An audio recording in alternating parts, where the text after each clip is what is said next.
Good morning. I'll invite the second elected member from the District of Georgetown to say prayers today.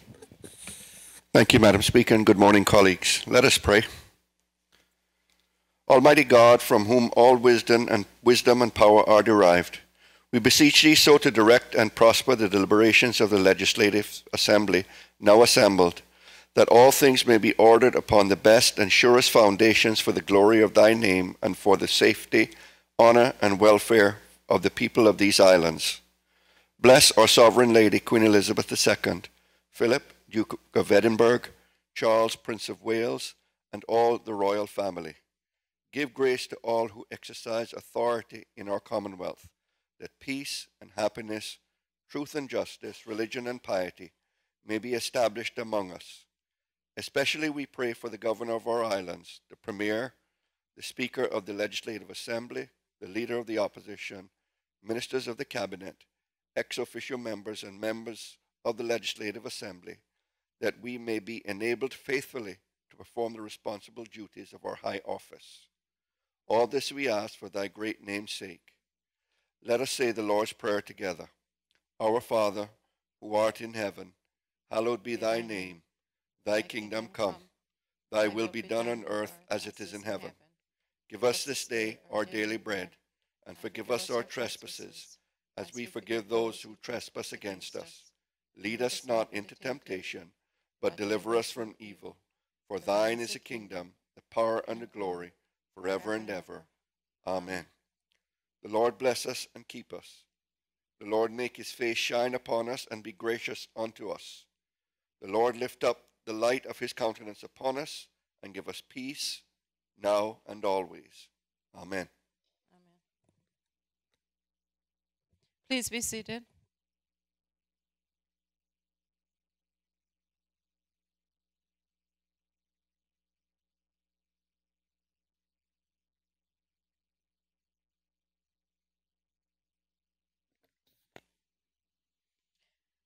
Administration of oaths and affirmations. Oath of affirmation. No affirmation of oath for due execution by Mr. Strand Ashton Bowden, the Honourable Acting Deputy Governor, responsible for the portfolio of the Civil Service, to be the temporary ex officio member of the Legislative Assembly. I will invite the Honourable Acting Temporary Governor to come to the clerk's desk.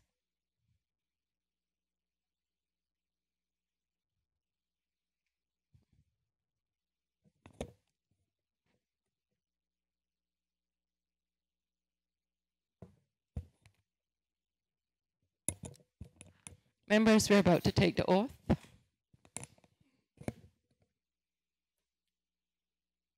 I, Strand Ashton Bowden, do solemnly and sincerely affirm and declare that I will be faithful and bear true allegiance to Her Majesty, Queen Elizabeth II, her heirs and successors, according to law.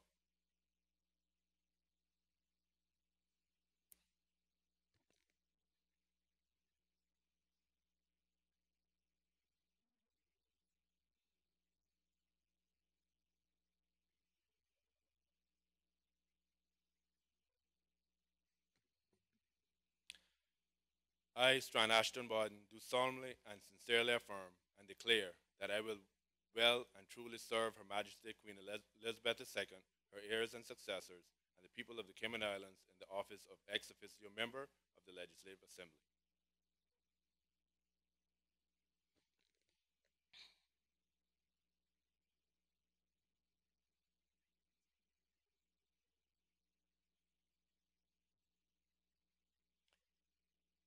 On behalf of this Honourable House, I welcome the Honourable Acting Deputy Governor to these chambers yet once again. You may take your seat. Oath of allegiance and due execution by Ms. Jacqueline Wilson, the Honourable Acting Attorney General, ex officio member responsible for the legal affairs, to be the temporary ex officio member of the Legislative Assembly.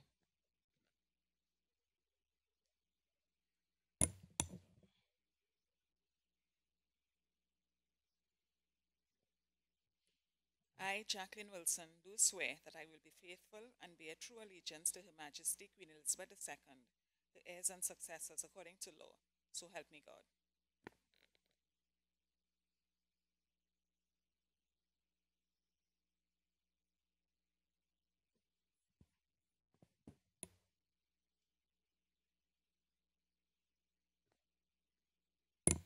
I, Jacqueline Wilson, do swear that I will well and truly serve Her Majesty Queen Elizabeth II, her heirs and successors, and the people of the Cayman Islands in the office of ex officio member of the Legislative Assembly. So help me God.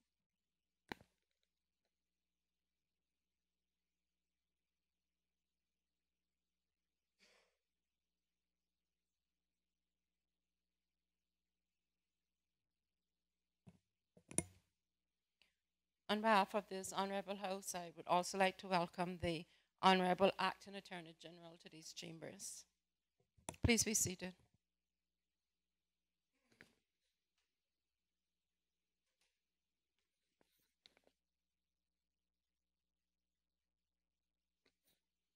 Reading by the Honourable Speaker, messages and announcements.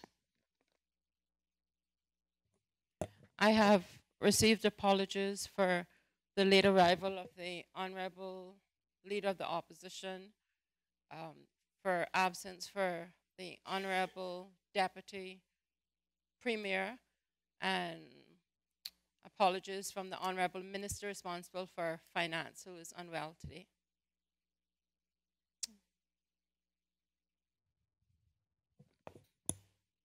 Presentation of petitions. None. Questions to Honourable Ministers and members of the Cabinet. The elected member for Northside to ask the Honourable Minister of Education, Employment and Gender Affairs. Question number 31. Recognize Honourable Member from the District of Northside. Thank you, Madam Speaker. Madam Speaker, I beg to ask the Honourable Minister of Education, Employment and Gender Affairs the following questions. Can the Honourable Minister state if the unsatisfactory results in the baseline inspection survey for the A Nov Primary School will lead to an increase of resources to the school, and how much will be added to this year 2015-2016 budget?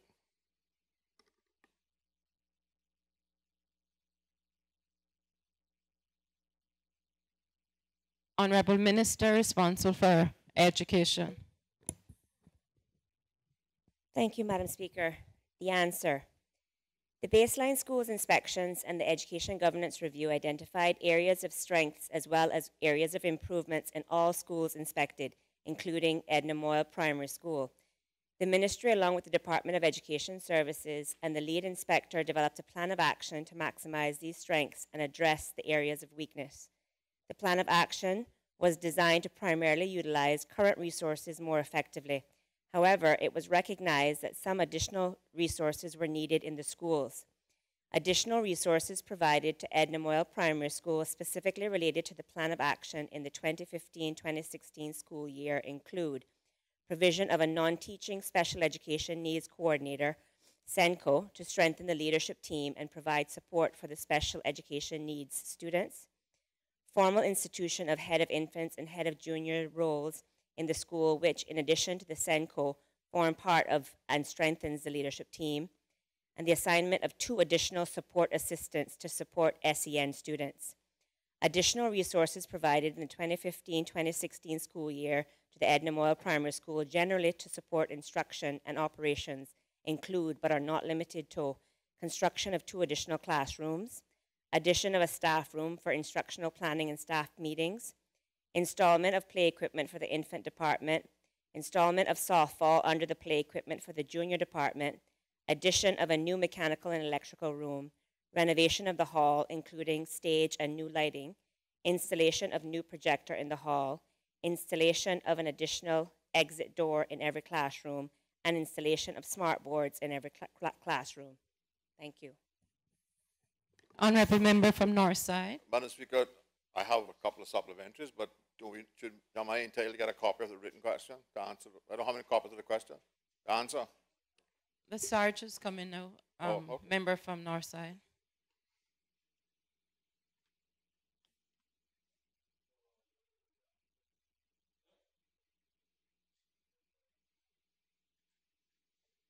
I know, it's deliberative.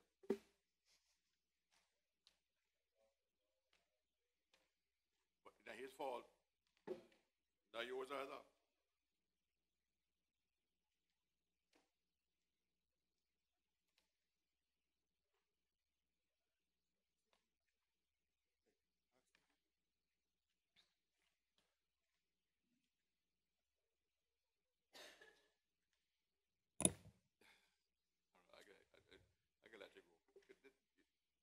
Now that you have the written answer, are there any supplementaries? If not, we'll move on to the next question. It's garbage, you know. Yeah, all these fire doors and all that. There's no new projector and all that kind of thing. Anyway. That's all incorrect information, Madam Speaker. Are you challenging it, member from Northside? No, it's not worth it. Madam Clerk? The elected member for Northside to ask the Honourable Minister of Education, Employment and Gender Affairs, question number 32. Recognize the Honourable Minister for Education. I asked the question, Madam Speaker. Member from Northside, I beg your pardon. Thank you, Madam Speaker. Madam Speaker, I beg to ask the Honourable Minister of Education, Employment and Gender Affairs. Can the Honourable Minister say if the Minister is giving any consideration to the introduction of the CXC, Second Chance Program, as an after-school program for adults? Honourable Minister for Education. Thank you, Madam Speaker. The answer. The Ministry of Education is currently considering the introduction of the Caribbean Examination Council's CXC's Second Chance Education Program. The program would provide opportunities for persons who are unable or unsuccessful at completing their formal education with another opportunity to access appropriate educational opportunities and to have a second chance to get their CXC certification in the Caribbean Certificate in Secondary Level Competence and or the Caribbean Vocational Qualification Levels 1 and 2. The feasibility and method of delivering the courses will be discussed in greater detail with CXC. It is important to note, however, that there are adult learning opportunities that are currently exist both in Grand Cayman and Cayman Brac. UCCI currently offers continuing education programs in Cayman Brac for adults. They offer CXC examinations or their equivalent in English, mathematics, chemistry, and biology.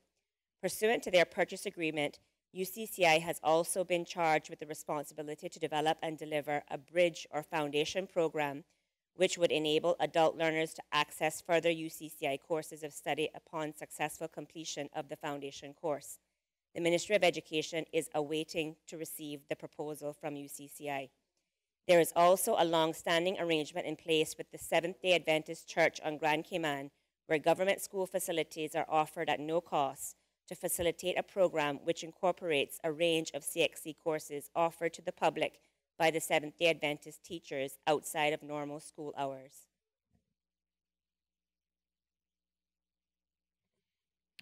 If there are no supplementaries, we'll move on to the next item of business. Statements by honourable members and ministers of the Cabinet. I have given approval to the Honourable Minister for Education to make a statement today.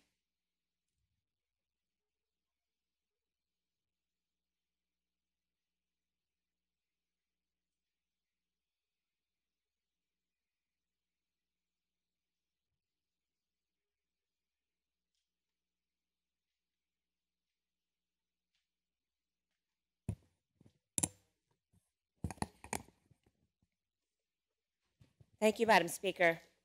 Madam Speaker, I'm pleased to present this statement to this Honourable House informing members of a recent accomplishment of the Lighthouse School. The Lighthouse School has recently been designated as a Centre of Excellence for Inclusive Curriculum by the Award Scheme Development and Accreditation Network, otherwise known as ASDAN. According to its website, ASDAN is a curriculum development organization and awarding body offering programs and qualifications that explicitly grow skills for learning, skills for employment, and skills for life. ASDAN specializes in innovative curriculum development in the areas of personal and social development and work-related learning for a wide range of learners, including several programs and qualifications to meet the needs of special education needs learners and those with disabilities. In 2008, the Lighthouse School began offering courses through ASDAN.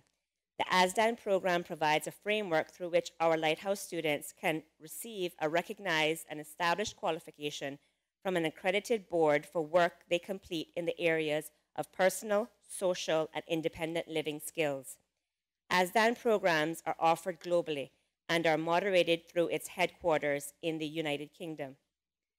Certain core elements form the basis of all ASDAN programs and qualifications, which are designed to encourage student-centered learning, challenge students to achieve, enable students to learn through experience, encourage a wide range of skill development, and reward success. Madam Speaker, these elements have been embedded in all ASDAN Preparing for Adulthood programs. The Preparing for Adulthood programs are activity-based curriculum resources. They provide a real-life context to promote the development of social, personal, independent, ICT, and work-related skills and prepare children and young people for adulthood and employment. These programs have been developed for learners with moderate, severe, complex, profound, or multiple learning difficulties. The Lighthouse School currently offers 2 modules from the Preparing for Adulthood program, namely the Transition Challenge module for students in years 7 to 9, and the Towards Independence module for students in years 10 to 12, which were deemed by the Lighthouse School to be the most relevant parts of the program for their students. A 3rd module of the Preparing for Adulthood program is Work Right, which is offered at the Sunrise Adult Training Center, where many of our Lighthouse students transition to when they are no longer of compulsory school age. Madam Speaker, the Preparing for Adulthood program requires that all students undertaking the program produce a portfolio of evidence for each module, which is first moderated internally and then sent off to ASDAN headquarters in the United Kingdom for external moderation. Student participants are awarded with certificates of completion after each module, thereby promoting a culture of success. This past summer, an international ASDAN representative visited the Lighthouse School and completed the external moderation process locally, taking the opportunity to review student work in the context of the local facilities. The representative was noticeably impressed and shared her experience with the regional managers of ASDAN. Madam Speaker, on Friday, November 13th, the Lighthouse School received notification from ASDAN that it had been awarded the recognition of Center of Excellence in Inclusive Curriculum, which speaks to the holistic and personalized learning opportunities that our Lighthouse students experience. The Lighthouse School was recommended for recognition by the regional managers of ASDAN, and the Certificate of Excellence was duly awarded based on the student work produced during the 2014-2015 academic year and the positive educational environment found to be in place there. I would like to specifically recognize Ms. Olga Gerzong and Ms. Carolyn Powell, who were the ASDAN coordinators at the Lighthouse School during the 2014-2015 school year. I would also like to mention the Lighthouse School principal, Mrs. Carla McVicker, for her leadership during that time.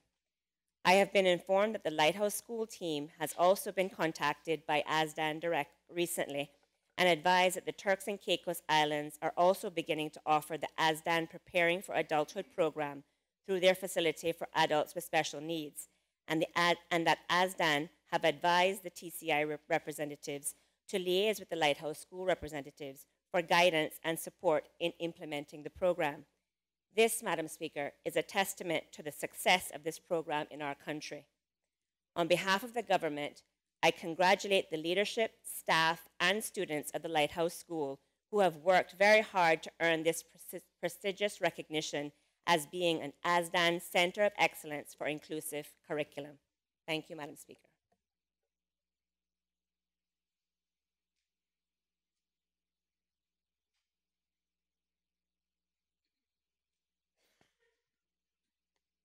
Personal explanations, None. obituaries and other ceremonial speeches, None. rising of matters of privileges, None. other business, private member motions, private member motion number 14 of 2015-2016, career pathway, ownership, opportunities, and wealth, to be moved by the 5th elected member for Georgetown.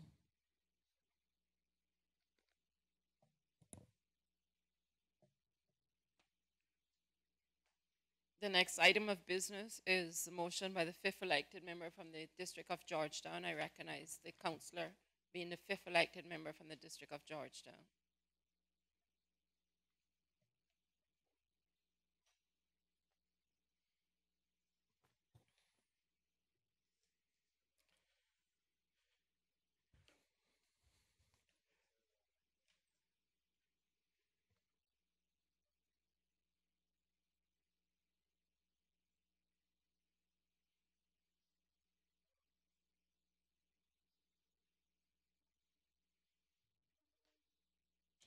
Thank you, Madam Speaker. With your permission, I rise to propose the amended private members motion number 14 of 2015-2016 entitled Career Pathways and Ownership Opportunities. Whereas it should be the goal and obligation of every government to A, empower its citizens by creating economic opportunities, B, design, enact, and review legislation that seeks to create and preserve wealth amongst its citizens, and C, ensure that a significant portion of the proceeds of such opportunities are invested and recirculated in the local economy for the benefit of Cayman and Caymanians. And whereas past governments of the Cayman Islands implemented successful laws, regulations, and policies which encouraged inward investment and employment opportunities for Caymanians, a second phase is now required to ensure proper training, promotion, skills transfer, and greater stake in businesses by Caymanians in order to have a more prosperous economy which predominantly benefits Caymanians. And be it now therefore resolved that government considers amendments to business licensing laws with a view to removing restrictions to employment, training, development, and ownership opportunities for Caymanians. And be it further resolved that government considers enforcing existing laws, regulations, and policies and utilizes the Immigration Accreditation Program more fully to hold businesses more accountable, as well as to reward and acknowledge those businesses that hire, train, and promote Caymanians through various levels, including to ownership positions. Is there a seconder to the motion? Madam Speaker, I beg to second the motion. The motion has been duly moved and is open for debate. Does the honourable member, fifth elected member from Georgetown, wish to expound upon his motion? Thank you, Madam Speaker.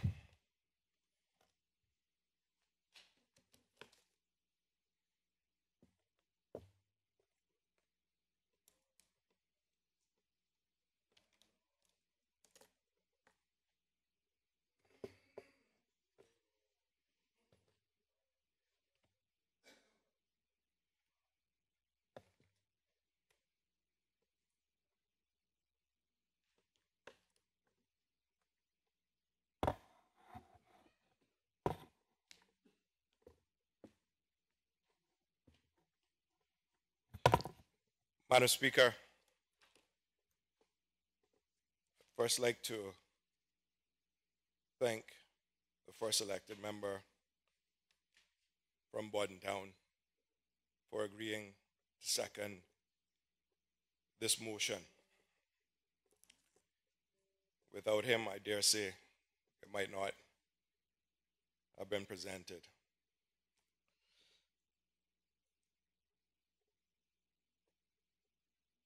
Madam Speaker, this motion is about equality of opportunity for all Caymanians, not just a few, all Caymanians. Our immigration law has mechanics to ensure that Caymanians are hired, trained, and promoted to the highest positions in business in the Cayman Islands if they are willing, able, and capable. All Caymanians, Madam Speaker. Our role as legislators is to pass good, fair laws which protect citizens and which positively impact the vast majority of the country's people. The question that we should all ask in this honorable house anytime we go or seek to pass legislation, Madam Speaker, is Will it benefit Caymanians? Will it benefit Cayman? Madam Speaker, our laws are very clear.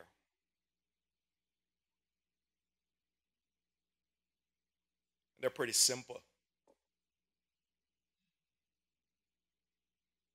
They say that there is a preference for Caymanians. They say that Caymanians should be given jobs, opportunities for training and advancement, and ultimately they should take the top roles in every business in Cayman where they're capable of taking them. Madam Speaker, for far too long I've observed and spoken about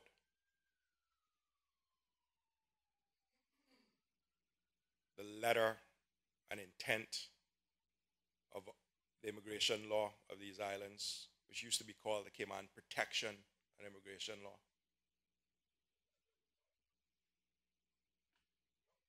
And having sat on an immigration before, I said it then as well.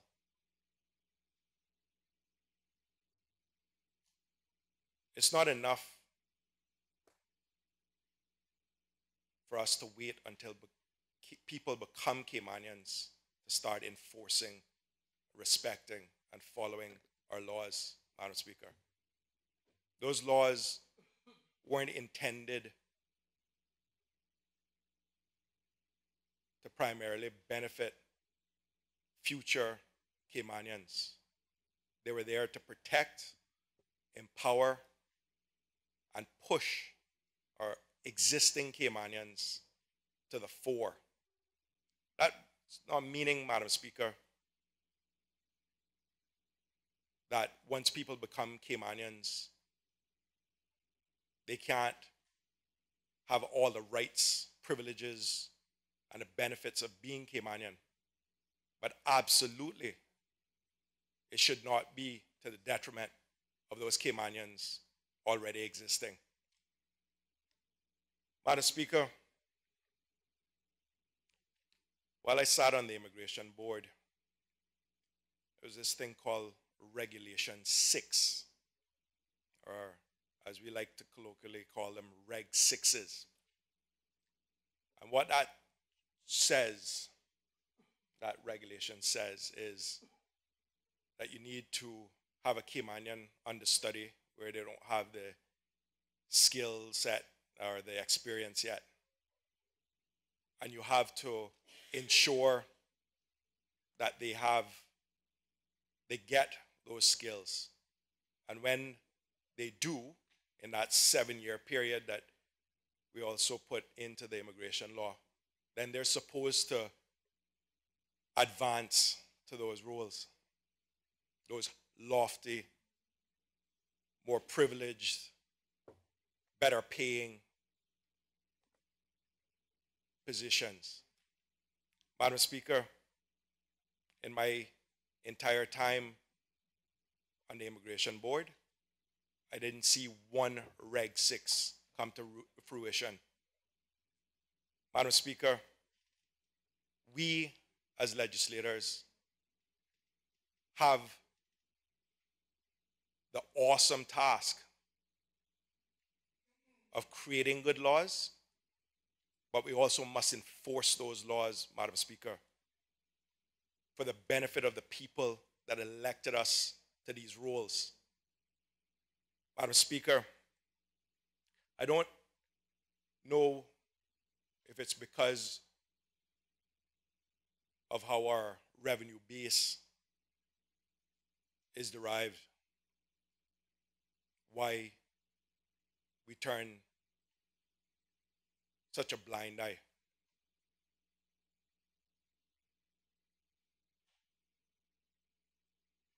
I guess if you're looking at it, people at the top of their game, generate greater work permit fees, and thus there is almost an unintended giveaway, i.e., we want more people at the top ends of businesses so that we can get more income. Madam Speaker, I think it's time then that we look at our revenue base, because if that comes at the cost of putting an additional layer on top of our existing Caymanians, we should have no part in that, Madam Speaker, and find some other way. Because the absurdity in that, Madam Speaker, is that if we put layers on top of our best and brightest, and we wait until people become Caymanian and then have them say that we need to enforce the rules for Caymanians, then shame on us all, Madam Speaker, because we know what the letter and intent of the law is. We also know that we're not enforcing it as intended or as written. Madam Speaker,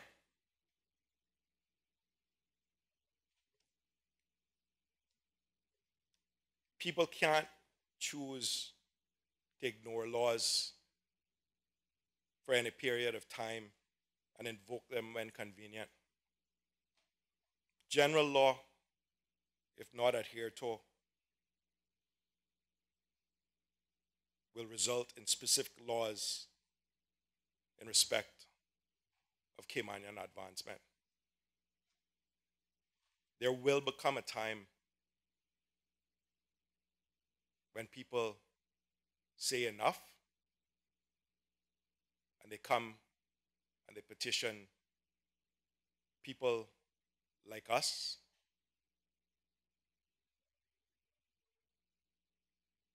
to put in more specific measures, Madam Speaker, because the laws are not working in their favor. Madam Speaker,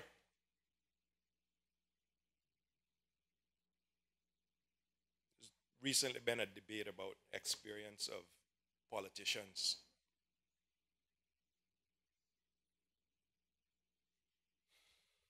And that experience trumps all. Madam Speaker, it was these so-called experienced politicians that put into place some of the laws that now put ceilings on our people. The people put us here, Madam Speaker, to ensure that we looked out for their benefit, for the benefit of their children, for future generations of Caymanians. That we are here to positively impact their lives and their legacy. All Caymanians, Madam Speaker. Not just the ones that can reach us by telephone or email. All Caymanians, at every corner, from every part, poor, rich, black, white, and even some of those with names that we don't traditionally associate with those of being Caymanians. But again, Madam Speaker, there should not be any class of Caymanians put before, and especially not the ones in the upper echelons. Because what that does, Madam Speaker, if that is allowed to continue, is to kill hope, Madam Speaker. Kill drive, Madam Speaker.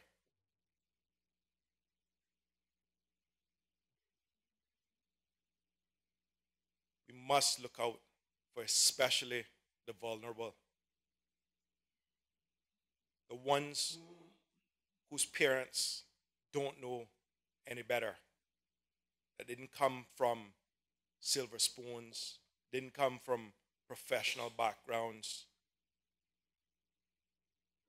that don't know or can't send their children to the right schools or have colleagues who can assist with their children's advancement. All Caymanians, Madam Speaker. We need to build a conduit that allows anyone, no matter how humble the means, to get a proper education, to get proper training, and if they're capable, Madam Speaker, to get to the top of any job within these islands. And I often hear, Madam Speaker, the rhetoric by some of those in charge. The Caymanians lack worldly experience. They don't know the bigger picture.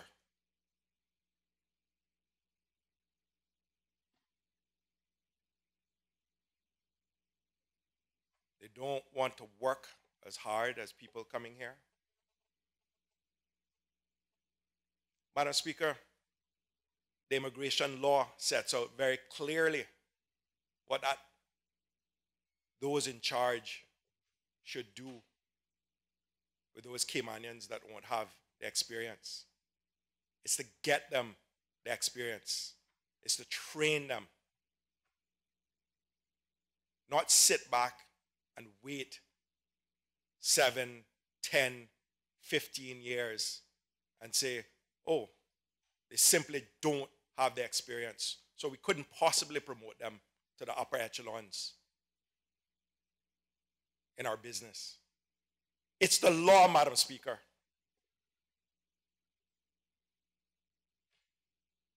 How can we sit here as legislators and allow that to just go on and on and on and nobody call it out?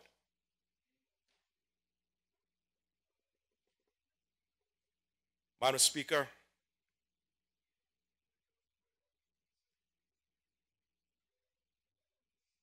there are people in this society that can take care of themselves.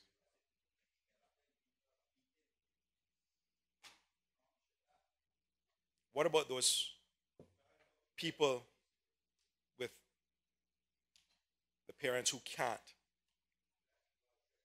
Those same parents who had a dream for their children, who, as we like to say, begged, borrowed, and stole to ensure that they had better opportunities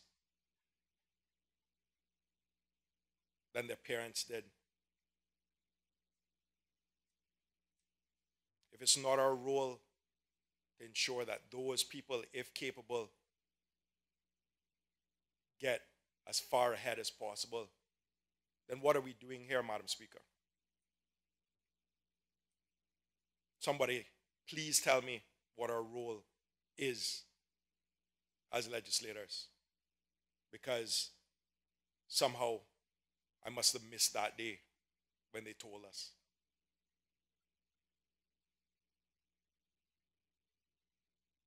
Madam Speaker, those that came before us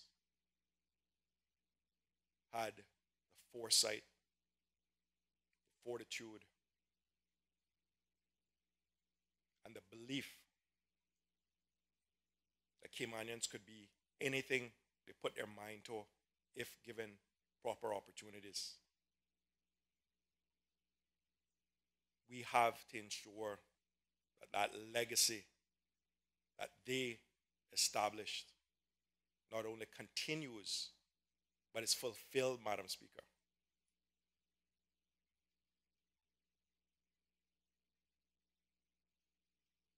They saw a day when those laws would become necessary. Not at that time, Madam Speaker, because I dare say that we didn't have the numbers able to take up those higher echelon roles in society, be it for lack of formal education, degrees, and professional designations. But Madam Speaker, we can't use those arguments today. If not now, when? If not us, who? Because you see, Madam Speaker, we can sit on the fence and we can say it's the system. And we can say that trickle-down economics works and that at least people have jobs. But Madam Speaker, wouldn't it be a great world if all of our people could reach their maximum potential? That we, as legislators, ensure that the laws that we and our forefathers designed are enforced and things set in motion the way they were thought out. Because, Madam Speaker, my vision for these islands, having traveled extensively all over the world in my past roles, is that our people can take the top spots in society, knowing that they deserve them, but knowing that their country, their government has provided and put in place opportunities for them to get there. We're no longer, Madam Speaker, the island's time forgot. Let's get rid of that argument right now. We have willing, capable Caymanians, and they should be at the top of society. That's my vision for this country, Madam Speaker, because I know our people can, but some of them will need help.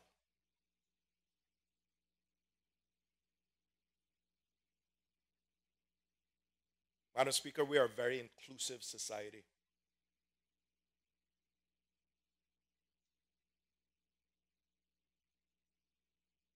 And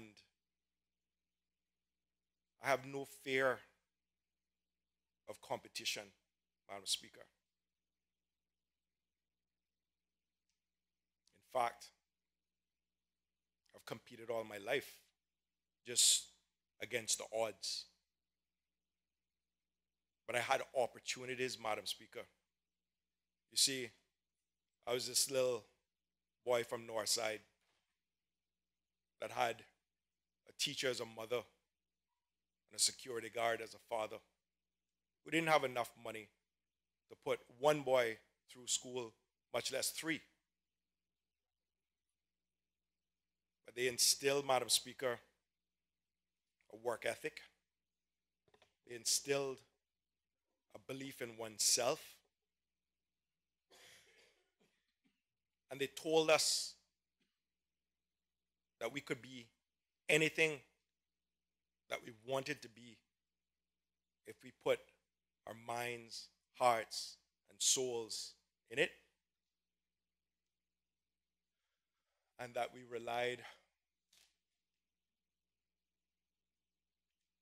good man upstairs.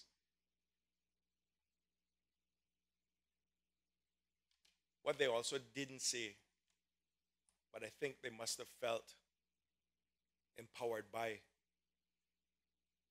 was the policies, laws, and regulations of the day. We haven't changed those really in 40 years. The interpretations may have changed, but the law, the intent, the letter of the law is the same.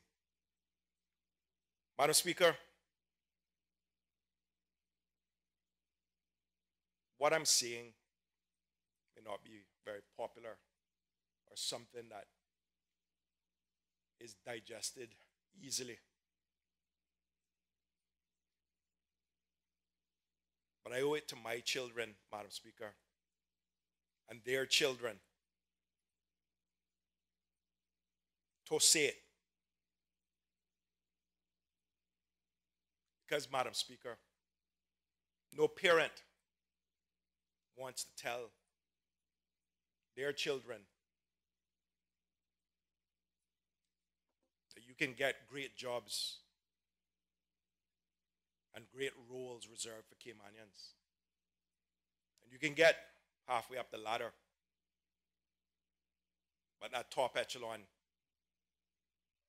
you don't have the worldly experience. You don't have the proper educational background. You don't speak in the right way. Madam Speaker, this is Cayman the last time I checked. We speak with a dialect. We should be very proud of that, Madam Speaker. We should also not feel embarrassed that we didn't go to boarding schools at 8, going to the right schools and the right universities. Who sets that out, Madam Speaker? What happened to if I can do the job, if I roll my sleeves up and I get the opportunities to advance and I take them that I can't get to the top of that ladder no matter where I began? Who is setting those rules, Madam Speaker? The last time I checked, it should have been the legislators, us, Madam Speaker, those people right here in this hallowed house. I, for one, Madam Speaker, don't have any real power. I'm just one person. I have a voice. And when I look at my kids, my boy who's 3.5, the girl who is 9 months old, Madam Speaker,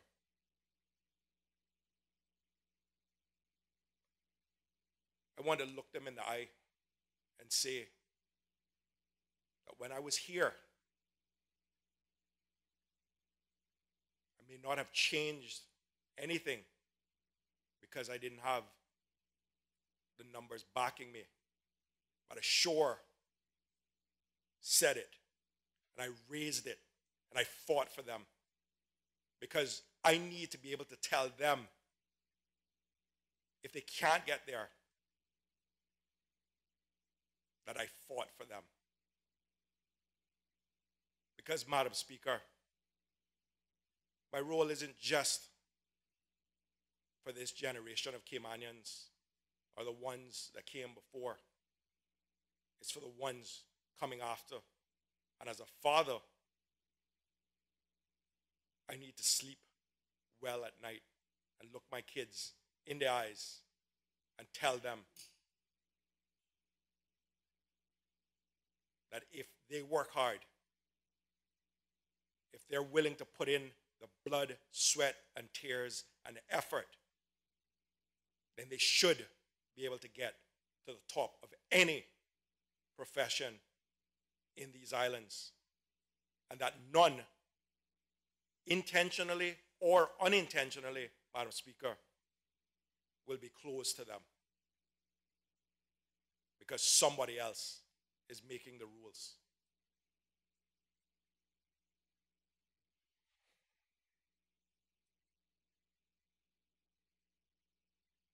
Madam Speaker, I welcome people to these shores. I've benefited from people coming to these shores. They created opportunities, they created scholarships, etc. But when does that translate into the Caymanians being able to do that en masse, and not just the 1 or 2 or 3 or 4 of us allowed to get to the top?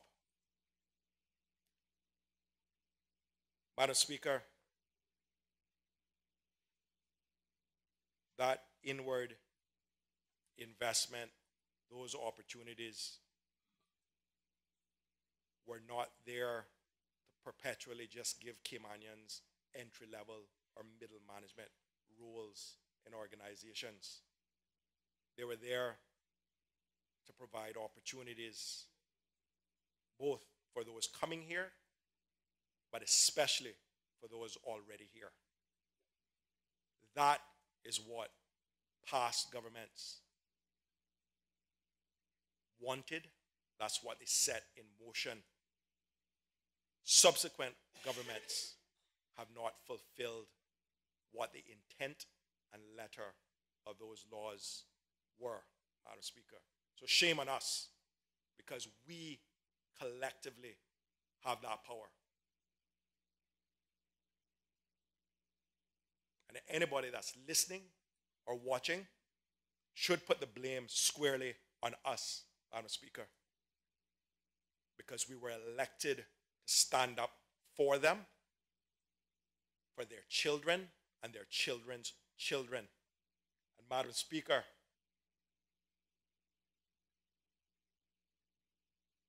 what's going to happen in the future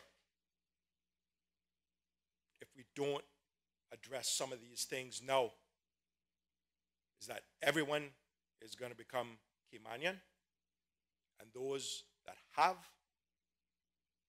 dictated that those who have not will not get to those upper echelons. And, Madam Speaker, they use the same laws that we put in place to shield anything, any kind of criticism, because they say, how can you, Mr. Legislator, say that I have any less rights than those who came before me?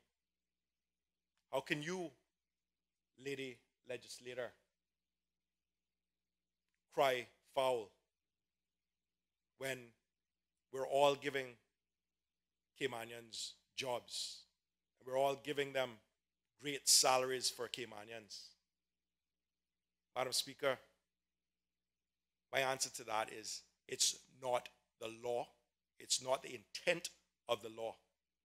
And Madam Speaker,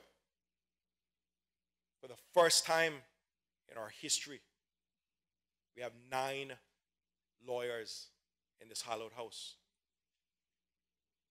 We should know a thing about the rule of law.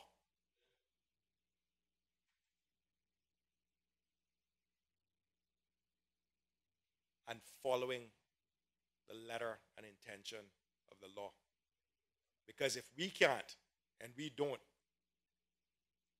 then I dare say no other government with less lawyers will ever do so.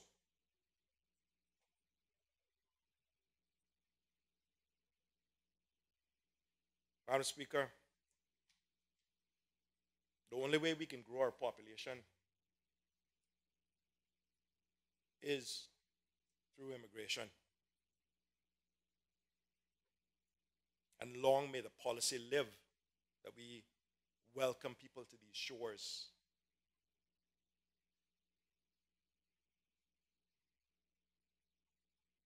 People can come here, they can set up shop, they can prosper, Madam Speaker, and they can become Caymanians.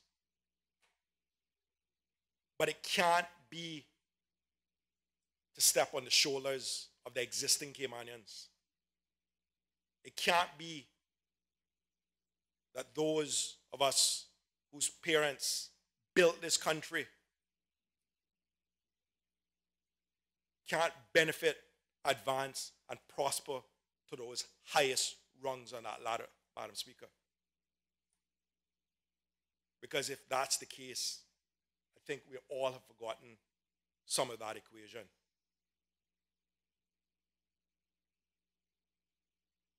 We can all prosper in this society.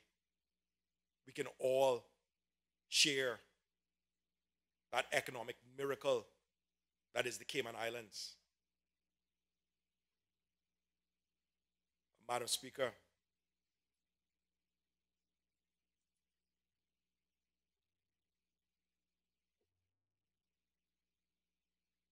we need to stop and take notice, because pretty soon we won't have a voice. It's going to be drowned out.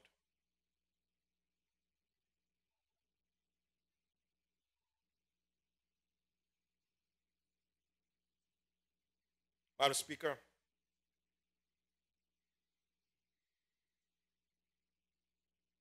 we have laws that say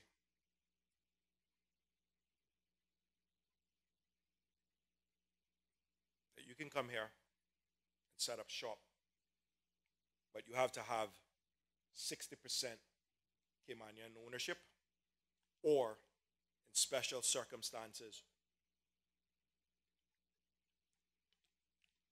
where Caymanian ownership is not forthcoming because of finances or some other speciality, you can get license under the Local Companies Control Law. Madam Speaker, when you look at our laws,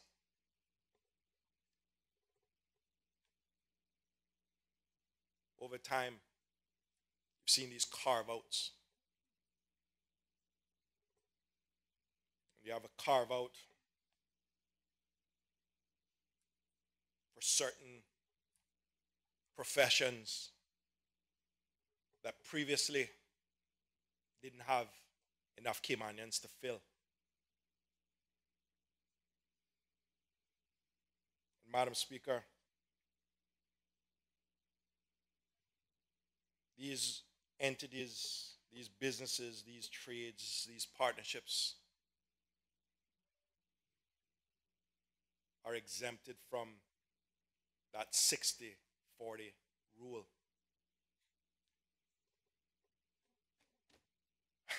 Madam Speaker, the irony in all of this and the absurdity in all of this is that we heavily regulate the lower paying jobs and opportunities. The average Caymanian thinks $100,000 a year is huge money. And to some people it is. But Madam Speaker, we all know that there are lots of jobs in the Cayman Islands that pay a lot more than $100,000 a year.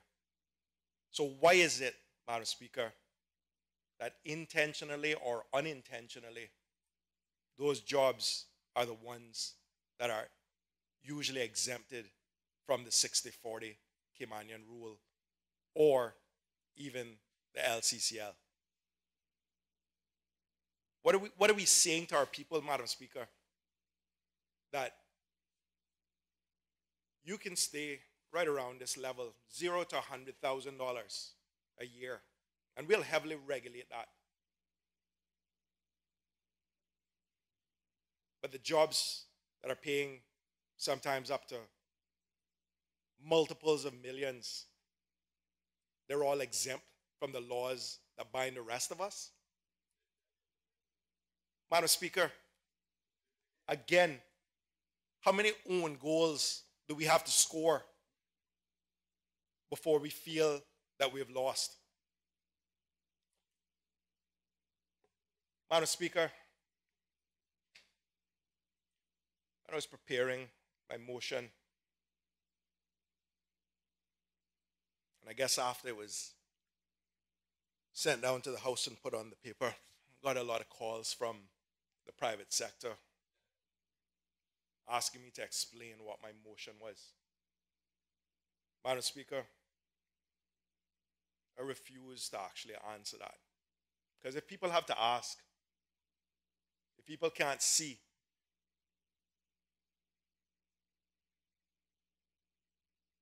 then I really don't have the time of day to sit down and explain it to them. Because I fear, Madam Speaker, that those points that I've espoused so far would go over their heads. Because, Madam Speaker, yes, on paper, we're all Caymanians. Yes, on paper, we should be treated just the same. But, Madam Speaker, that doesn't conveniently start after you become Caymanian. There's a lot of time that goes in before that. And the laws give you certain responsibilities.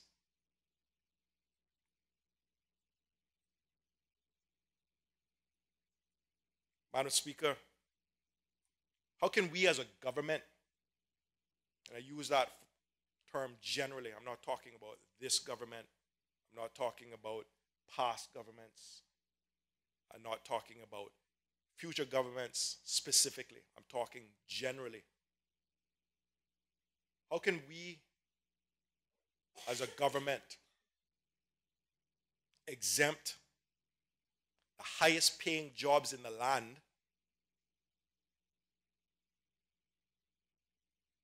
and say you don't need Caymanian participation for those jobs, when especially nowadays, Madam Speaker, we have a plethora of highly educated,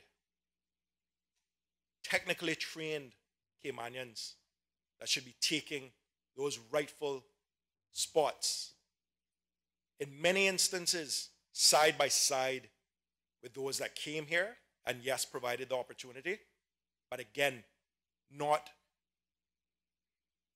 sitting at some preordained level of attainment and waiting until people become Caymanian so that people can say, oh, well, I have 60% Caymanian ownership. And the question has to be asked, Madam Speaker, when did those Caymanians become Caymanians? Because if it's weighted only in the newly minted Caymanians at the top, and the existing ones of us at bottom to middle, then that is definitely a problem, Madam Speaker.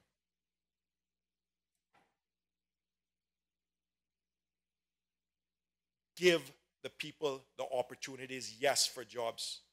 Let's check that box out. That's what you should do once you show up on these islands. So that's not something that you need a medal for or a pat on the back for. That's what you're supposed to do.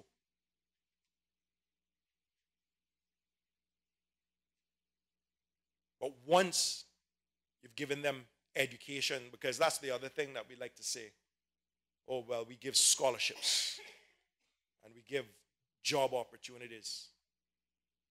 That's just the first step on the ladder, Madam Speaker. It's what comes after that that counts. And it's the exposure it's the training, and let's not forget that third step, the promotion to ownership, Madam Speaker. If you haven't done that,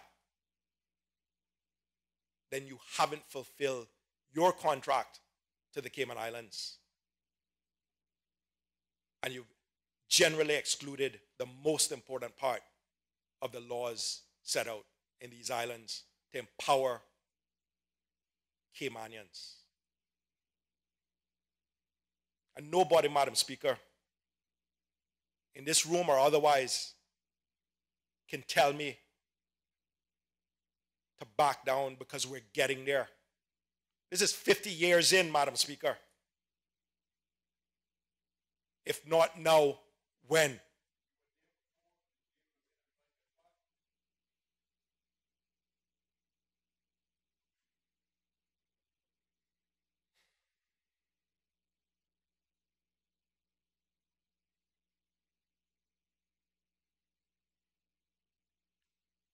Madam Speaker, like I said, I'm a simple man. And although I understand the world we live in, I understand the powers at play, I am a proud Caymanian, Madam Speaker. I never wanted anything that I didn't deserve, that I wasn't willing to work for and work hard for. But Madam Speaker, in this stage of my life, none of that matters to me more than that I'm a father to Caymanian children. And I will never apologize for looking out for them and their generation or the ones coming after that.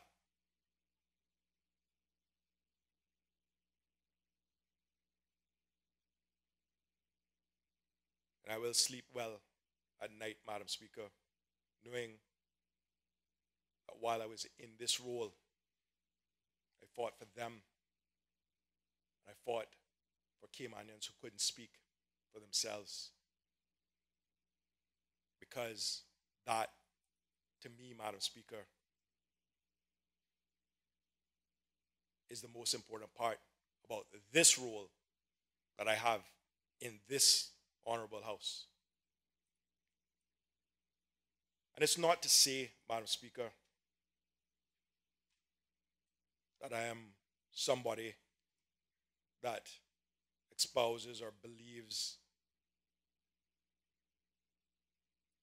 in Caymanian being a qualification. If you don't do all the necessary things to get there, there's no one that should be put there, Madam Speaker, because they're Caymanian. And that's also a lesson that we need to teach our children and our peers. But, Madam Speaker, once they do their part, then the laws of these islands must kick in.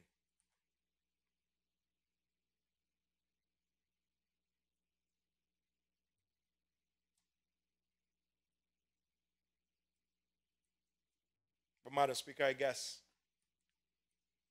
when you look at human psychology and the makeup of people, there was an error on the side of those who made some of these rules and laws.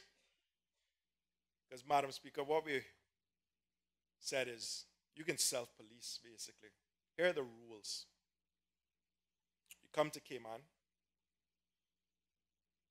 you go into business with a Caymanian, or if you can't find one, then petition and we'll give you an alternative type of licensing that allows you to stay here. You have to hire a Caymanian, but then you have to train them for your role.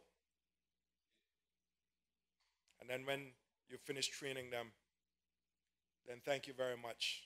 You need to leave. Madam Speaker,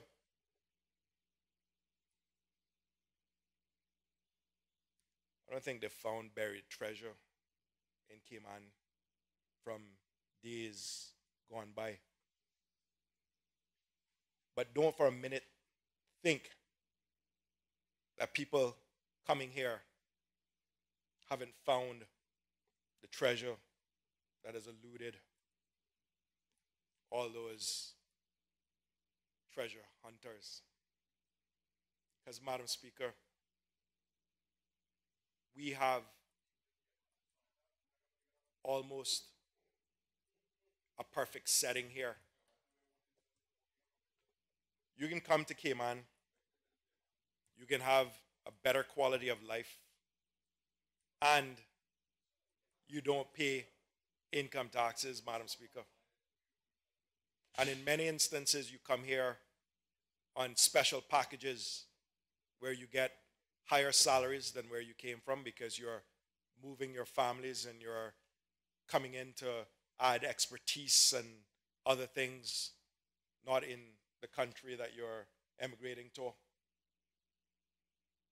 And you get special things like schools paid for, travel back home at least once a year, and all these other things that on top of the salary make you, just by showing up on these shores, a lot better off than the Caymanians at equal training.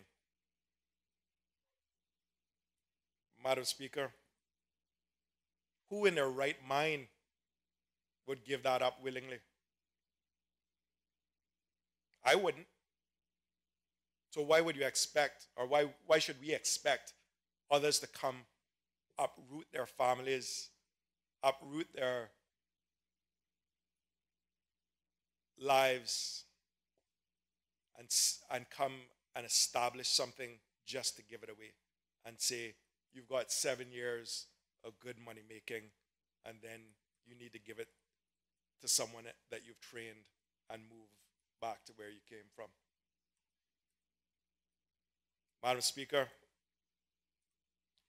I think that one has played its course. We see that it hasn't worked. So we need to come up with something else which does. And Madam Speaker, I dare say that that message should be, you can prosper in the Cayman Islands and you can become Caymanian. But it starts with you taking on Caymanian partnership and both parties moving at equal paces. And if the Caymanian doesn't have the financial wherewithal or the skills, that's what you transfer. So at some point in time, you are on closer footing. And that the Caymanians and Cayman benefit. Because, Madam Speaker, imagine that. Imagine Caymanians prospering at those rare levels as they are now. Imagine the role of government. Imagine how little we'd have to spend on our own who simply can't get up that ladder, when we're paying for their health as indigents, when they can't afford to live on the pensions that they have. All these things, Madam Speaker, we should be trying to work ourselves out of a job as legislators. We should be trying to lessen our load and those loads of future representatives. And the way to do that, Madam Speaker, is to ensure that our people get to sit at the head table. Because, Madam Speaker, and I can only talk from experience, when you give a Caymanian means and a salary that covers all the necessities, some of the wants, and then there's a little left over,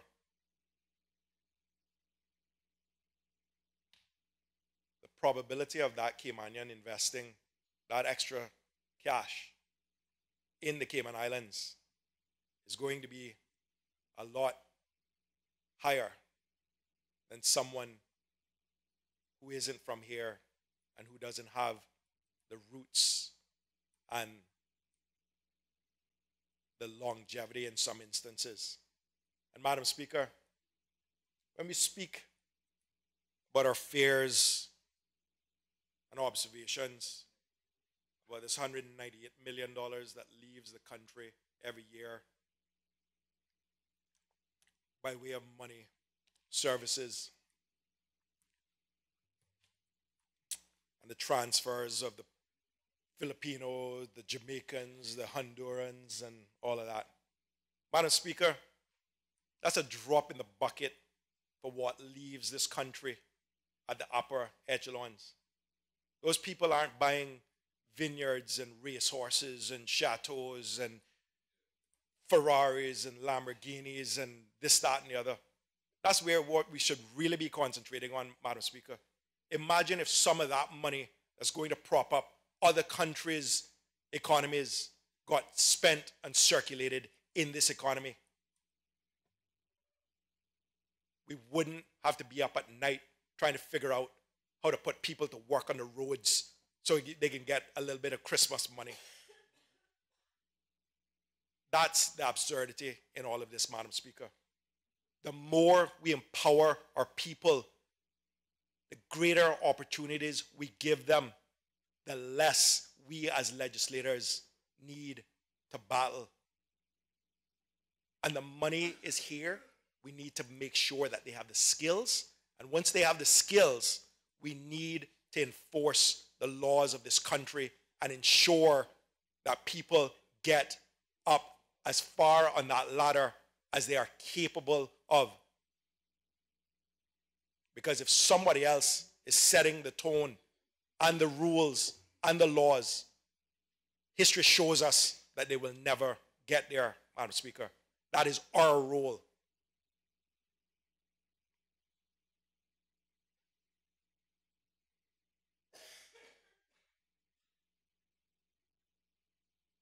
I ask again, Madam Speaker, why are the top jobs in this country predominantly occupied by those Caymanians who first came here as visitors?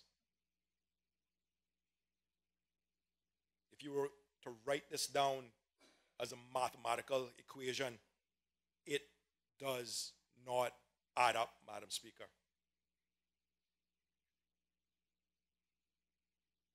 And I'm just a lawyer, Madam Speaker. I'm not an accountant. But I can do napkin arithmetic.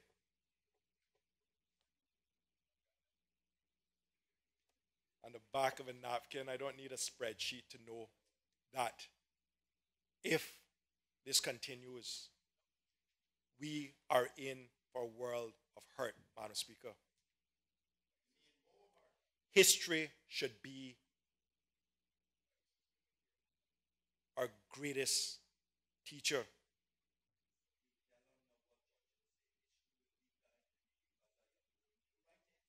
When you have a bottleneck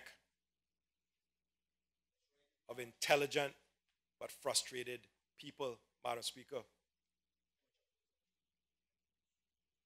history, and especially Caribbean history, tells us what comes next. So I need not further dilate on that. But again, Madam Speaker, if we know this and we saw what happened around us and we've seen what's happened for hundreds and hundreds of years, why wouldn't we try to stop it? Why wouldn't we have that dialogue and saying, you can come here and prosper, but again, not to the detriment of those existing here before you came?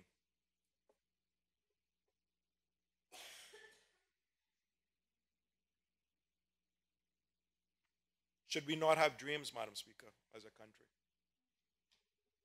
Should we not want the best for our children?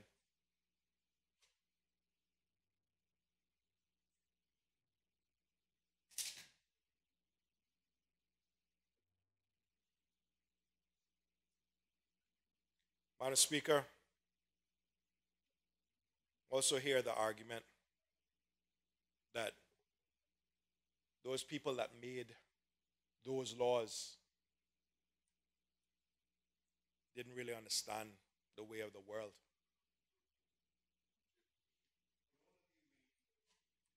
Madam Speaker, I dare say they were more and better traveled than any generation of Caymanians after them. So they knew what it was to be in someplace else when they were second-class citizens. And Madam Speaker, they wanted to ensure that on these grounds that we call the Cayman Islands,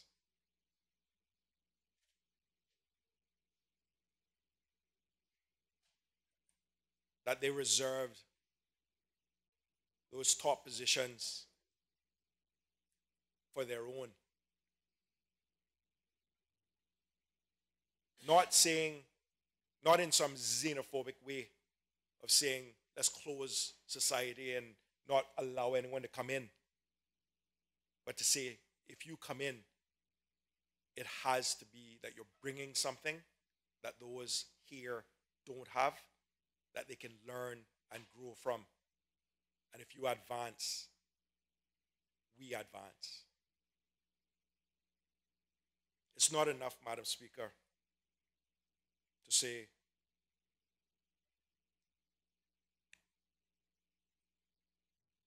it's all based on merit when the gap is so wide.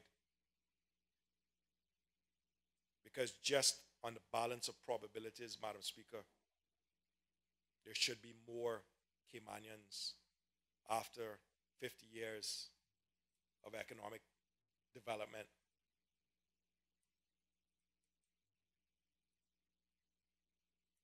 at those higher levels.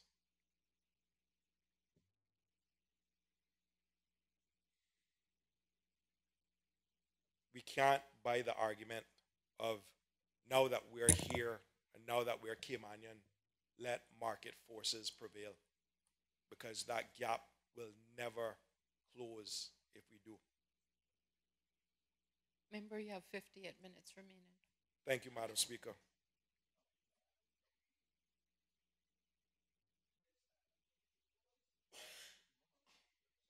It only feels that way.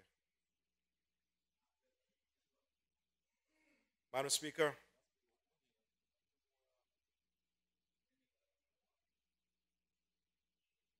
I asked the question,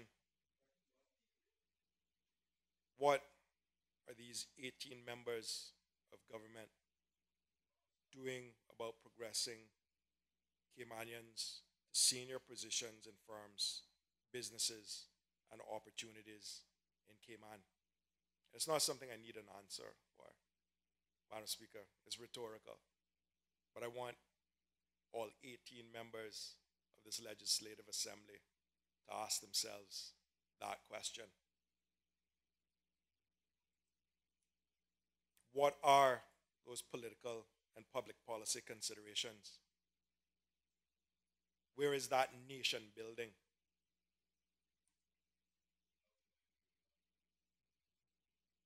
Not that type of nation building. But, Madam Speaker, the voting public, the people that put us here, the people whose seat I occupy until they no longer deem it appropriate or I choose to give up. Those multi-generational Caymanians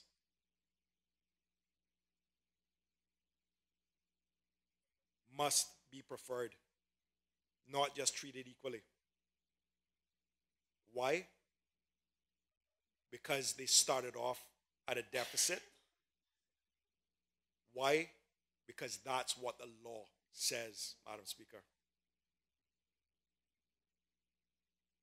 All parents, no matter where they've come from in terms of the social register, Madam Speaker, deserve the best for their children. Their efforts cannot go to waste. They must have their dreams, their hopes, and their aspirations, and we must help them fulfill them through their offspring.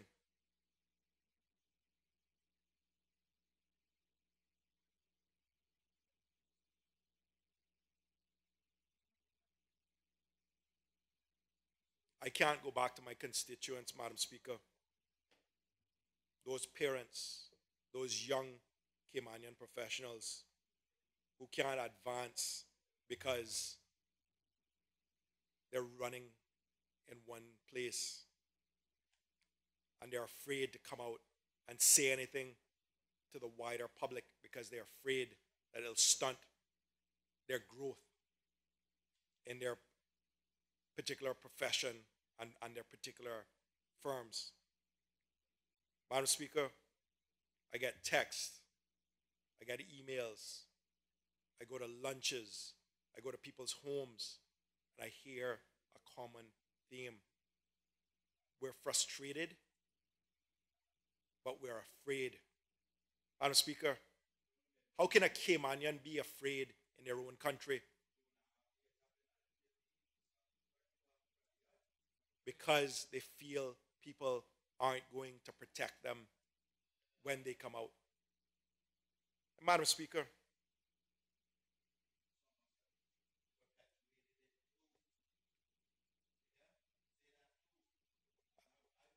maybe I wish we had come from the Caribs and not the Arawaks at some point in time. Because we have bent over and taken it and turned every cheek. Because that's how we are. We are God-fearing, kindly people.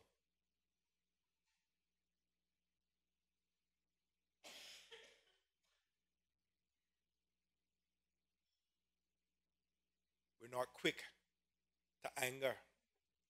But Madam Speaker, as a Caymanian who was brought up by those type of parents, I also understand passive aggressiveness, Madam Speaker. And I say it in these hallowed halls, recorded in the Hansard. If we don't acknowledge what exists, we are all going to pay the price down the road.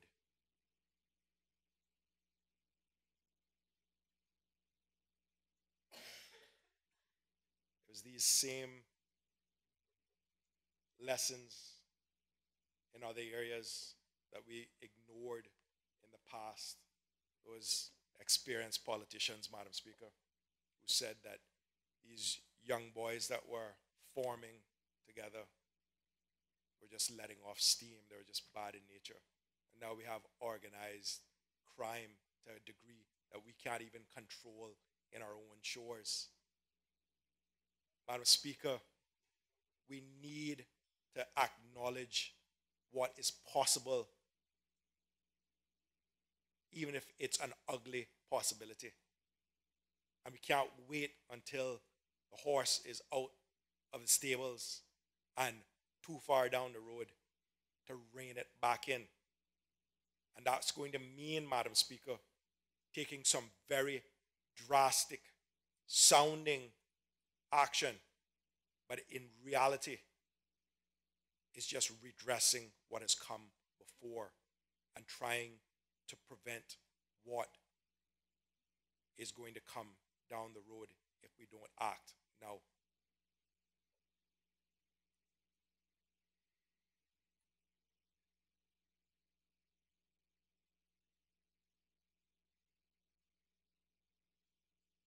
We can't wait for history to repeat itself. We, as the government, must lead with vision, with empathy, and with steadfastness, Madam Speaker.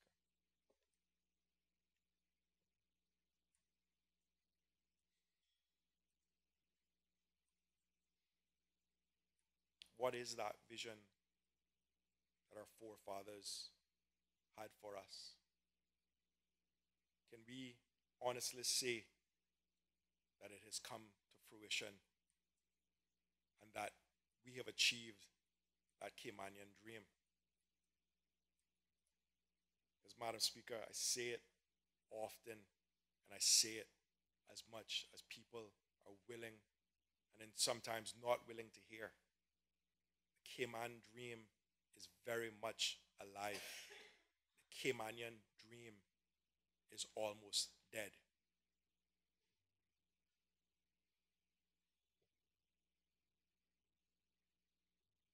Are we ensuring the empowerment of our people and upholding our role as protectors of those who can't help themselves? And some people will say, if they don't want to help themselves, then why should we? Madam Speaker, the honest answer is they are afraid. And it's that simple. Because if they go out on a limb on their own, that limb will break off. And then what they have will be no more. Not just for a few days, a few months, but no more. Madam Speaker, we live in a country that boasts some of the highest per capita income in the world. And yet, every day, I get Caymanian professionals coming to me saying that they haven't had a job in a year, 2 years, 3 years. How can that be, Madam Speaker? In such an affluent society. And how can that be your own Caymanians with degrees and sometimes professional designations? Madam Speaker, I'm not making any of this stuff up. Madam Speaker, I've seen a lot smarter people than I am, a lot more motivated people than I am, simply not have opportunities. Opportunities to get in the door, opportunities to prove themselves against anyone else, opportunities to advance. Madam Speaker, we need to look deep within ourselves and say if one Caymanian is in that situation, that's one too much.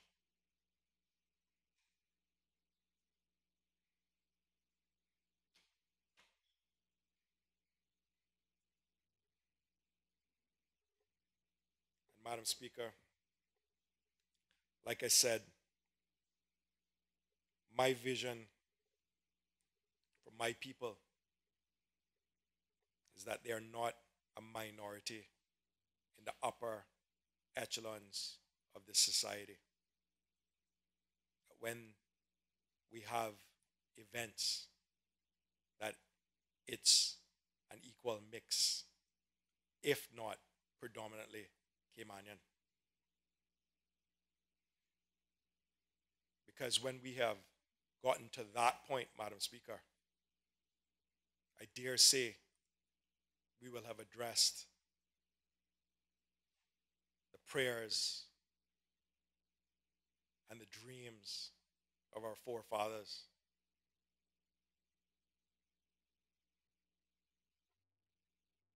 And we will have seen the complete cycle for what it is that we try to instill in our children. That they can be anything that they want to be if they study hard, if they work hard, and if they take the opportunities that are presented to them. Wouldn't that be a great day, colleagues, Madam Speaker? Our children represent our visions of the future.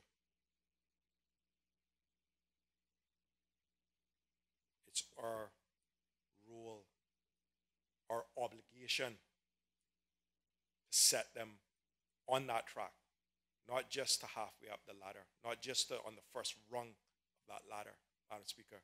They have to know that they can get to the top. They have to see people like them at the top that they can aspire to be, and know that coming from the same humble backgrounds, they too can get there.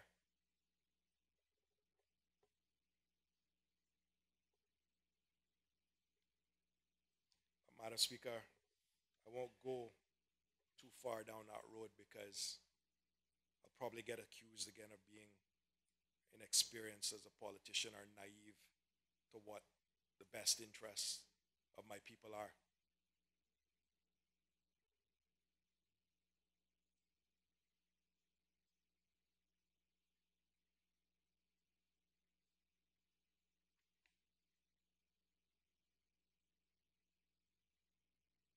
And I hope, Madam Speaker, that this is a bipartisan view for our people, and that we as legislators don't get in each other's ways because we're from the wrong side or the wrong group. Every government's primary obligation should be the same thing, and everybody in these hallowed halls should be fighting tooth and nail for the same thing.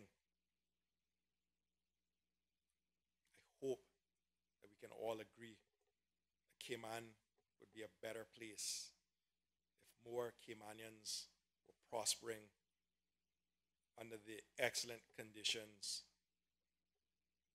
previous, current, and future governments are tasked with creating.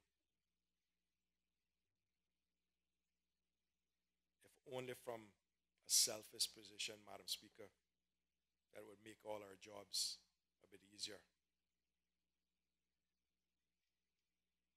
The hard part for us, Madam Speaker, is how do we pause, reset, and press play to ensure that all Caymanians ride that wave of prosperity.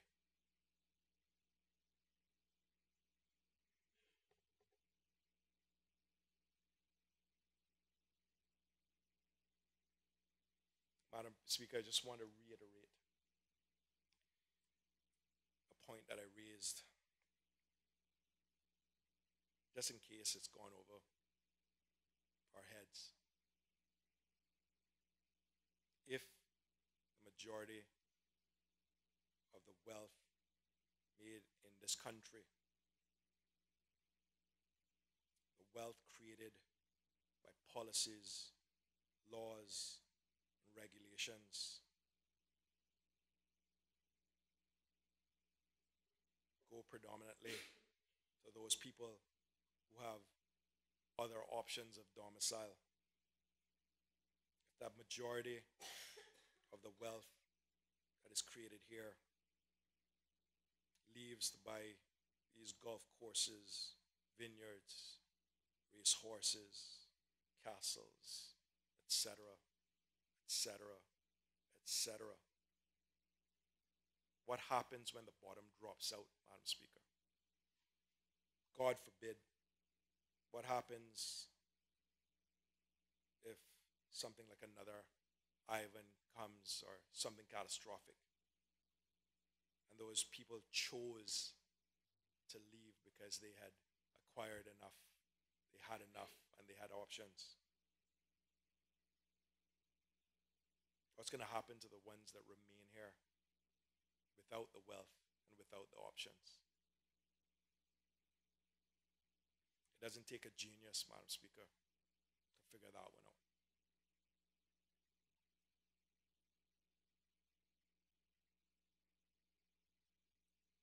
If only for that, Madam Speaker,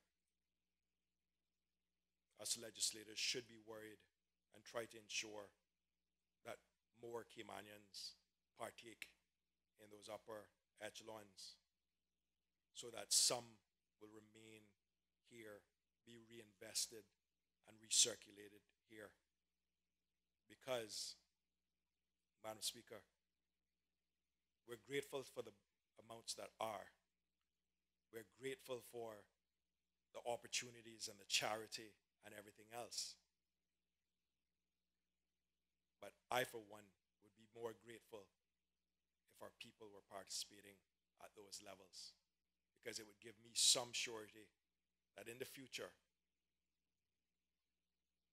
if it all goes pear-shaped, the ones that are left here will have the means and the wherewithal to help rebuild it and reemerge from those ashes, Madam Speaker.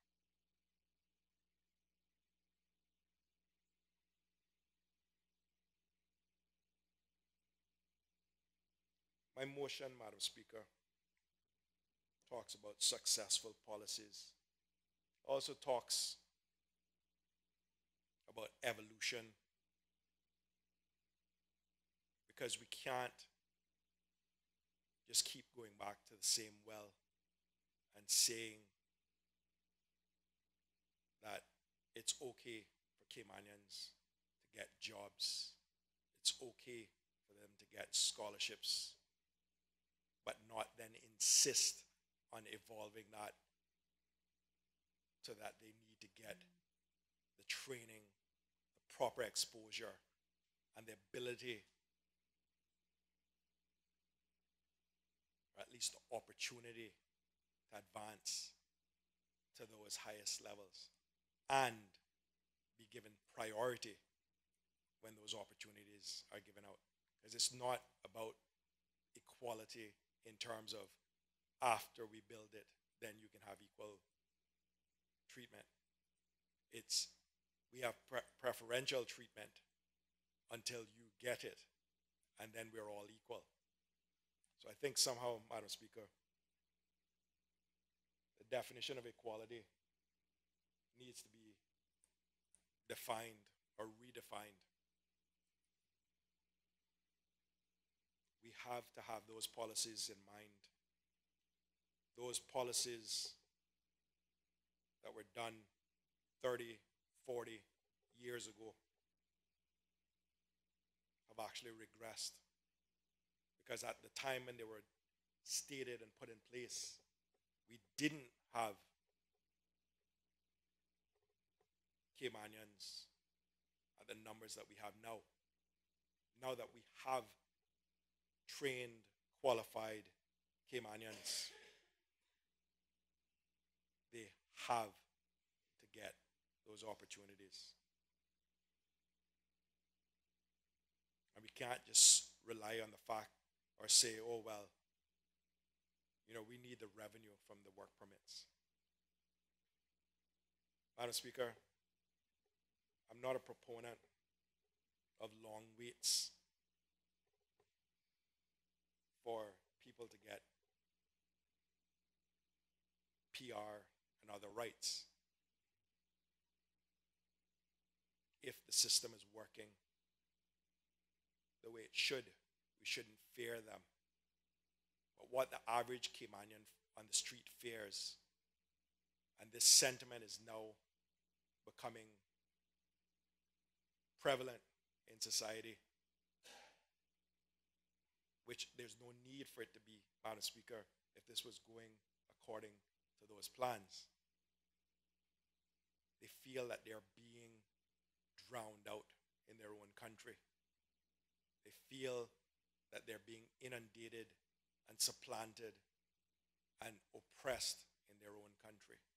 And Madam Speaker, again, I am not going to apologize for any of those statements, because those are the statements that my constituents come to me with.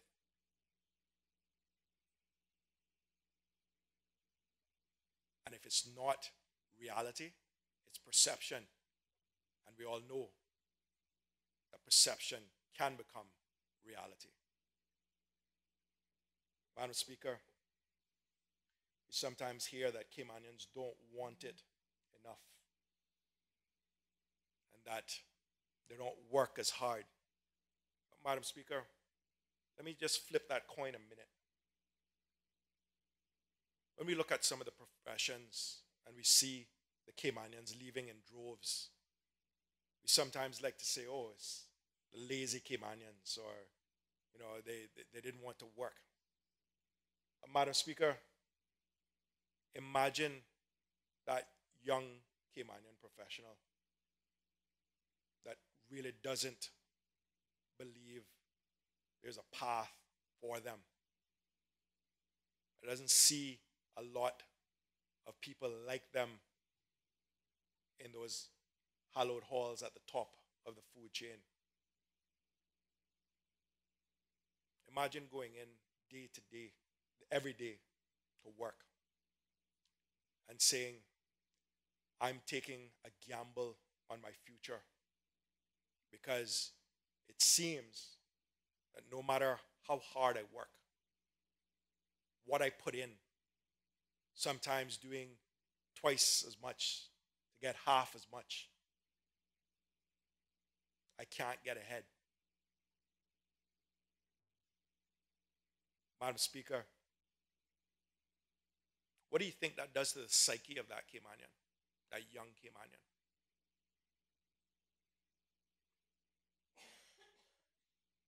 Some of them become self-fulfilling prophecies, Madam Speaker.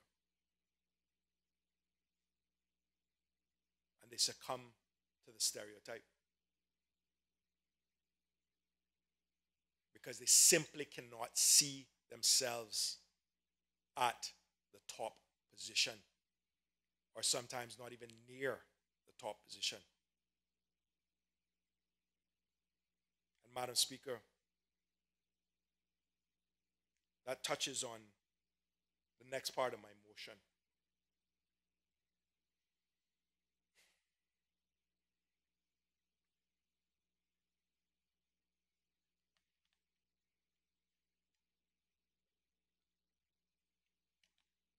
Madam Speaker,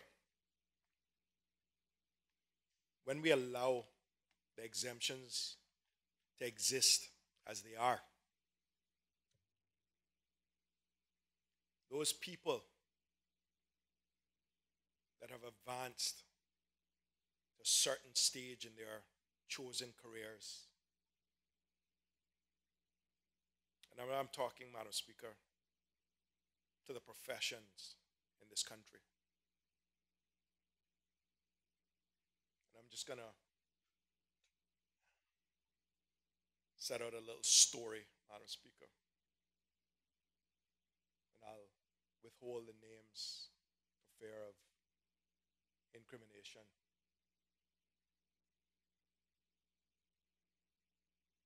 Madam Speaker, you're a young Caymanian professional, and you're trained and you've gone off and you've gotten your professional designation, and sometimes at better universities than you see some of the people before you at. You've come back, you've gotten a job. Sometimes it's because of a scholarship, and you want to give back and you want to excel and you want to do all the things that you had to drive all through your scholastic career and post.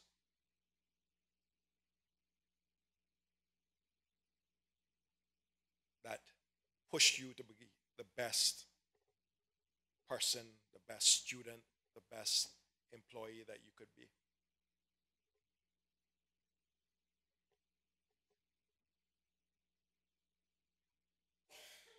And there are not opportunities in your chosen profession because of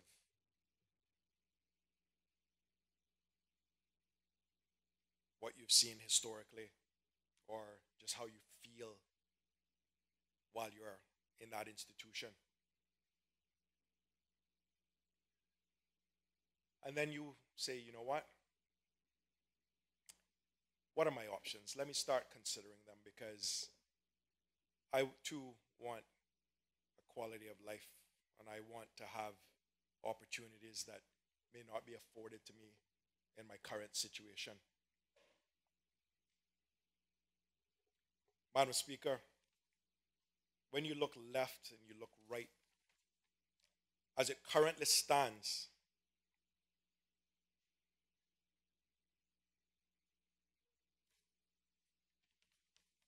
you may not have those opportunities. Because here's why, Madam Speaker.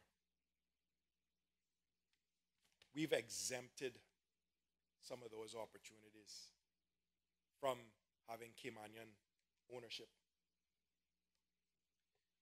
Madam Speaker, I'll pause here, and I've been told that some of these things are being addressed in certain proposed legislation. Madam Speaker, I can't say whether that's the case or not, because drafts have been circulating for some time and I haven't been privy to seeing them. So now I'm just going to talk from experience. I'm going to put that caveat in, though, Madam Speaker, because I am that lawyer. If it turns out to be that the legal practitioner's draft does include some of these things, I will say that I was wrong and be man enough to say it. But right now, I'm talking about what exists now and what I see. I think my colleague in the House from East End says it best: trust but verify. Madam Speaker, right now, as it exists in the legal practitioner's law, a law firm with less than 5 attorneys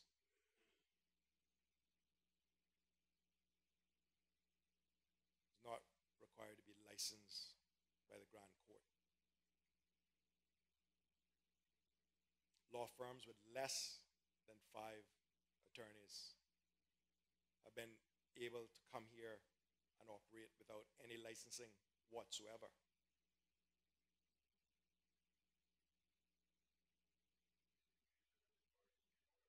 Madam Speaker, this is an exemption to the trade and business license regime.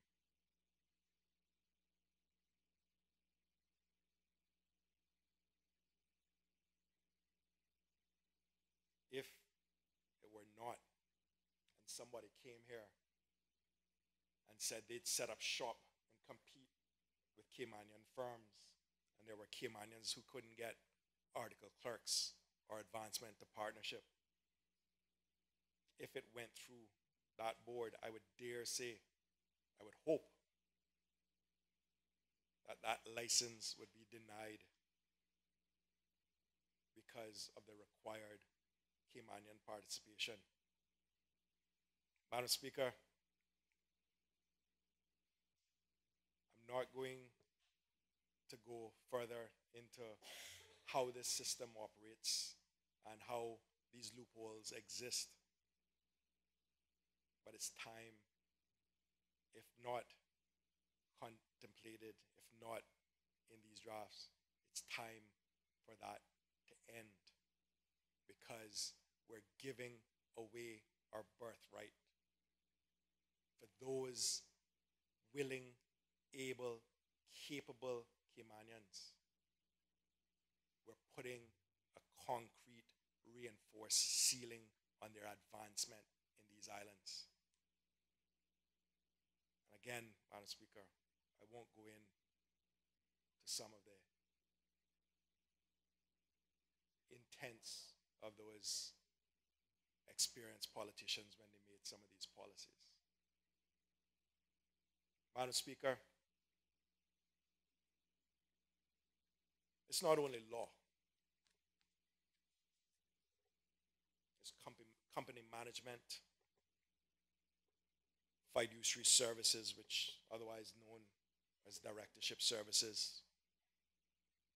It's some of the financial institution, including those that are conduits for money going out of the island. Madam Speaker, these are very lucrative jobs and roles that we have Caymanians to fill, that easily Caymanian lawyers, accountants, bankers could go into those roles. But here's what we have, again, Madam Speaker. We allow people to come in. We allow them to stake claim on those professions. And then they say, when the Caymanians are coming through, you don't have the relevant experience. You don't have the relevant exposure. Madam Speaker, I may not be an experienced politician, but I dare say as experienced in the financial sector of this country. And when investment managers chose me to sit on their boards, some of them with assets under management in the billions of dollars, Madam Speaker, that I had the fiduciary obligations that came with that role. I dare say that I'm experienced enough to know what the opportunities, the salaries, the lifestyle, and just the security, Madam Speaker, for you and yours, for your children coming.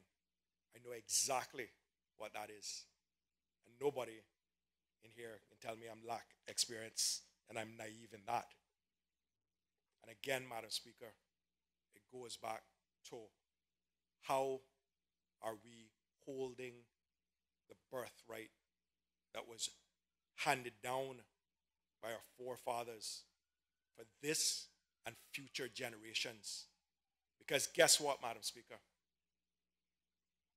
Those people will soon be, or they are now, becoming Caymanians. Those are the same people that will say to me and you and anybody in this honorable house that you can't discriminate because we're all Caymanians. Madam Speaker, what were they saying? What were we saying during the interim period when they were becoming Caymanians? What are we going to say to the people that are now excluded from those high-paying, high society roles because they're not deemed sophisticated enough, worthy enough? And Madam Speaker, I say it again, I want somebody to call me inexperienced in this arena. Honorable Council, is this a convenient time for the luncheon break? Yes, Madam Speaker, I need to gather some more sustenance as well. We'll now take the luncheon break and reconvene at 2:30 p.m.